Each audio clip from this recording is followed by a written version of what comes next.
Shalom, selamat malam Bapak Ibu dan Saudara yang dikasihi oleh Tuhan. Kita berjumpa lagi dalam ibadah keluarga Bajeng Surya Kasih Tembilahan. Dan pada saat ini kita akan bersama-sama membaca dan merenungkan firman Tuhan. Mari kita bersatu dalam doa, kita berdoa. Bapa di surga, Allah sang sumber kehidupan kami bersyukur kepada-Mu Tuhan untuk setiap kebaikan-Mu di dalam perjalanan hidup kami. Kami bersyukur kepada-Mu ya Tuhan, karena pada saat ini Engkau memperkenankan kami untuk beribadah di dalam keluarga kami masing-masing. Dan pada saat ini ya Tuhan, kami akan membaca dan merenungkan firman-Mu. Kami mohon tuntunan kuasa Roh Kudus-Mu di dalam hati dan pikiran kami, agar firman yang kami baca dan kami renungkan ini dapat kami mengerti, dapat kami pahami, dan mampu kami lakukan di dalam kehidupan kami. Berfirmanlah Engkau ya Allah, karena kami siap untuk mendengarkannya. Dalam nama Yesus Kristus kami berdoa. Amin.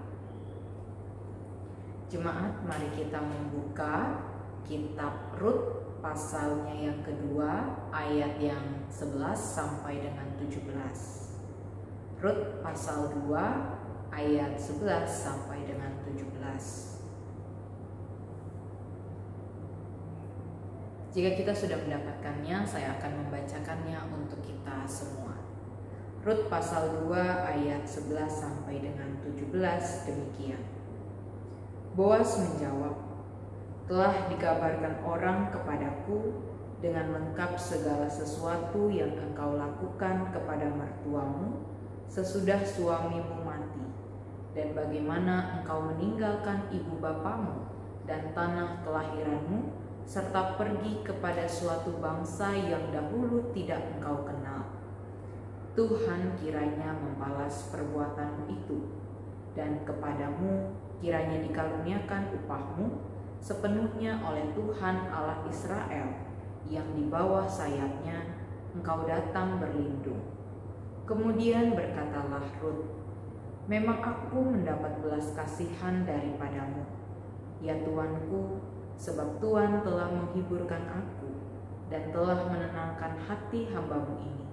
Walaupun aku tidak sama seperti salah seorang hamba-hamba-Mu perempuan, ketika sudah waktu makan, berkatalah Boas kepadanya, 'Datanglah kemari, makanlah roti ini, dan celupkanlah suapmu ke dalam cuka ini.'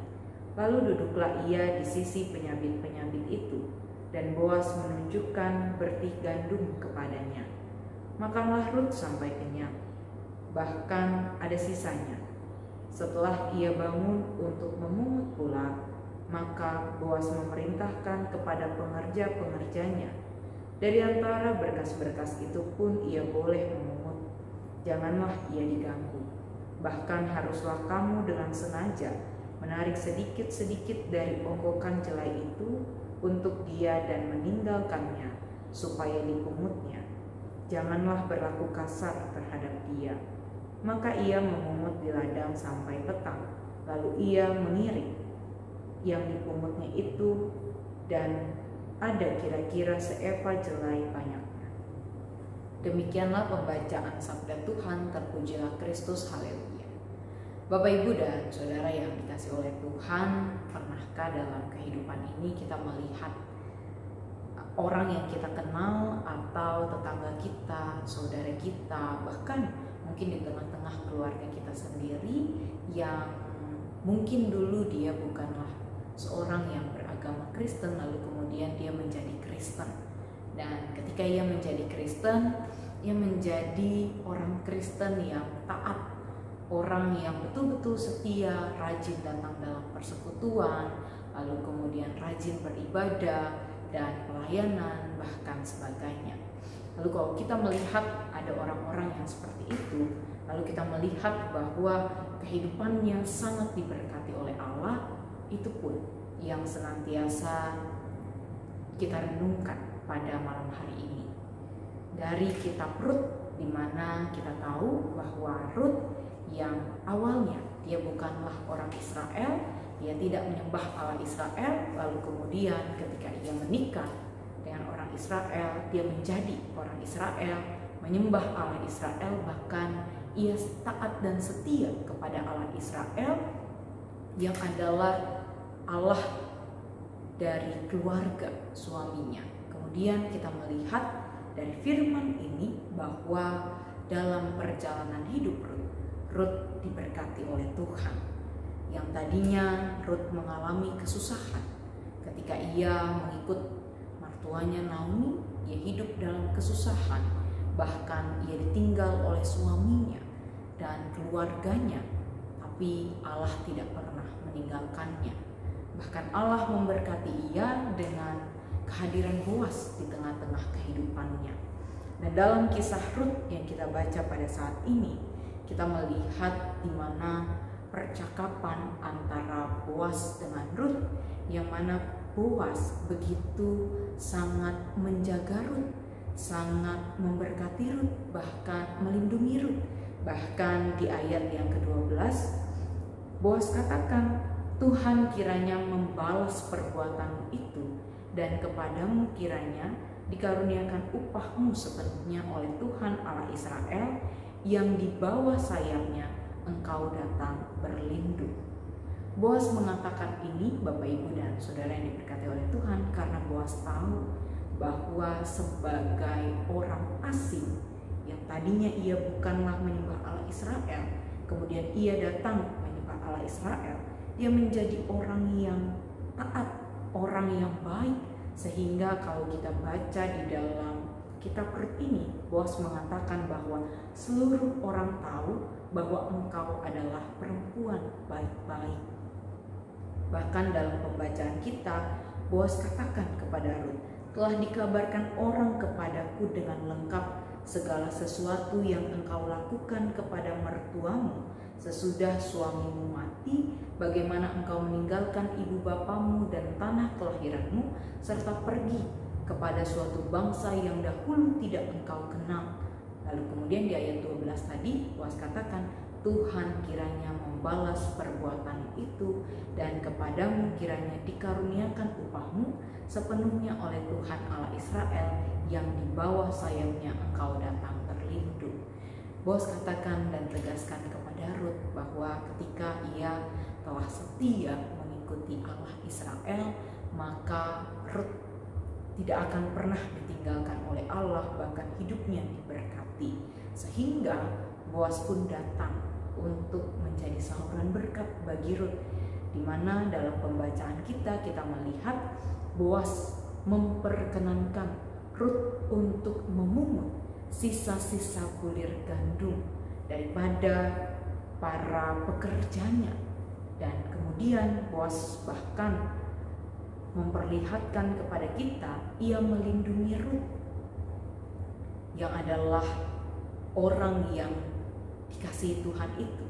Dan kemudian kita lihat di dalam pembacaan ini, bahkan ketika Boas memberikan kesempatan bagi Rut untuk memungut bulir gandum dan melindungi Rut, Rut pun bisa memungut di ladang Boas sampai kira-kira seeva jelai banyaknya, yang kalau diterjemahkan dalam ukuran saat ini Bapak Ibu, itu kira-kira sekitar 25 kg banyaknya, dan itu cukup untuk hidup sekitar 2 minggu pada saat itu.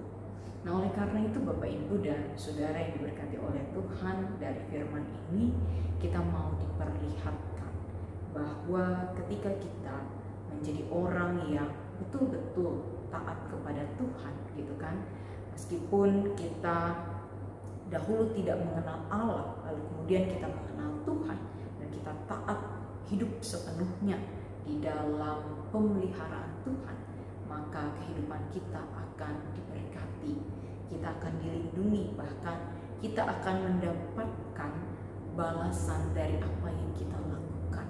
Dan itu pun yang diperlihatkan oleh Rut. Oleh karena itu Bapak Ibu dan Saudara yang diberkati oleh Tuhan, kitab Rut itu ada di tengah-tengah kitab suci kita orang Kristen untuk memperlihatkan bahwa berkat Allah itu tidak terbatas hanya kepada orang-orang yang percaya kepadanya. Bahkan Allah bisa memakai orang asing yang dahulu tidak mengenal Allah lalu percaya kepadanya, itu menjadi berkat bagi orang-orang yang ada di sekelilingnya. Dan sebagaimana yang kita tahu dalam sejarah kehidupan Rut, bahwa Rut ini yang kemudian akan menjadi nenek moyang dari Daud, maka kita dapat melihat bahwa sebegitu luar biasanya Allah memberkati orang yang betul-betul berkenan di hadapannya. Oleh karena itu Bapak Ibu dan Saudara yang diberkati oleh Tuhan, jika kita mau menjadi orang-orang yang diberkati oleh Allah, bahkan diberkati dalam setiap pekerjaan, aktivitas yang kita lakukan, maka marilah kita menjadi orang yang betul-betul taat kepada Tuhan, orang yang bersungguh-sungguh mengikut kehendak Tuhan, bahkan menyandarkan seluruh hidup kita hanya kepada Tuhan. Kalau kita melakukan itu semua Bapak Ibu, maka kita akan diberkati sebagaimana Allah memberkati Rut.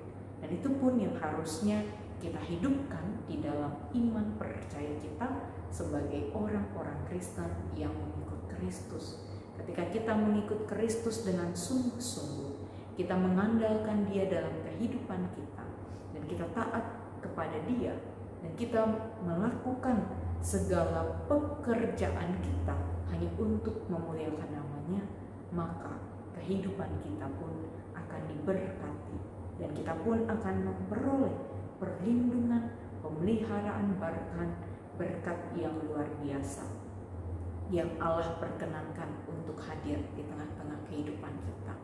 Karena itu marilah kita menjadi orang yang sungguh-sungguh menggantungkan hidup hanya kepada Tuhan dan taat hanya kepada Dia, bahkan rela untuk mengikuti Dia dengan segala konsekuensi yang ada di tengah-tengah dunia ini. Tuhan memampukan dan menyertai kita sekalian. Amin.